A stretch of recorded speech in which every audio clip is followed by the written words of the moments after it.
let's talk about Cristiano Ronaldo. We know that he's been in decent scoring form, but what about his fitness heading into this crucial game? Well, he got a knock against Gremio only about 5-6 days ago, and he did not train for 2 days, but he has trained today on his own. It seems like he's going to be okay. You won't be surprised to hear that the niggling injuries that some of the players have disappeared just before a Clasico. He should be okay, they all expect. It will be interesting which choice Zidane does, not so much with Cristiano or Benzema, who will play, but who will be next to them, Isco or Bale. If Gareth Bale feels he's 100%, he may actually be the surprise name in the lineup. Otherwise, of course, it will be Isco and the usual suspects. This is a Real Madrid that, as you said, is 11 points away from Barcelona. And Sergio Ramos has already said, unless we win this Clasico, we're out of the contention, of course. Yeah, I mean, when we talk about Clasico, obviously, Guillem, it's often boiled down to Ronaldo against Messi. We've talked about Ronaldo. Let's just mention Lionel Messi briefly. What's the difference, would you say, between where he's playing this season under Ernesto Valverde compared to last season under Luis Enrique? Quite clearly, the absence of Neymar meant that he wanted to take more part in the build-up. That meant playing more central. Sometimes he goes to the right, but more central. That, funnily enough, affected everything else. So Luis Suarez, all of a sudden, he had 2 or 3 defenders around him, no much space.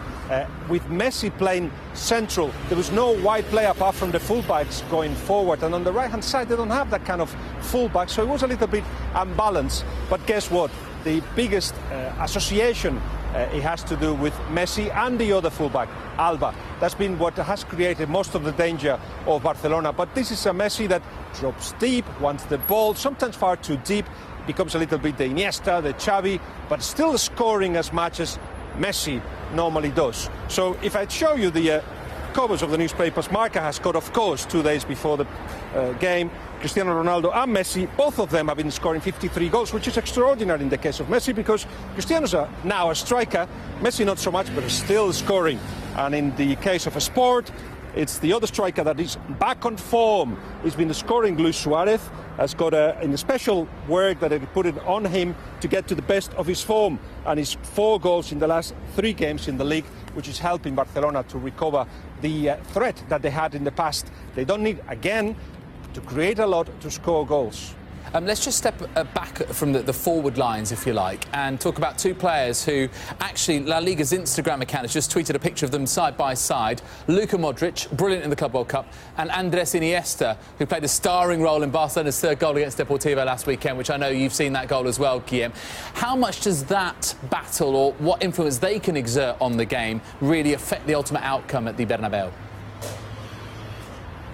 They are the brains, aren't they? They are the ones making the difference in the midfield.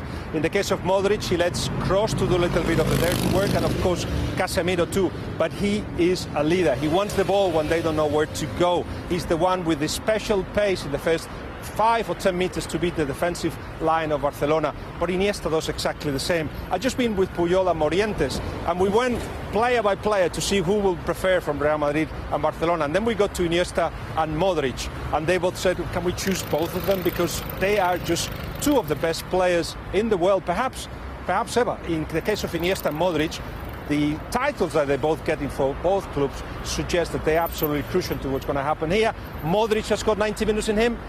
Iniesta perhaps has got 70 or 80 now that he's 33, 34.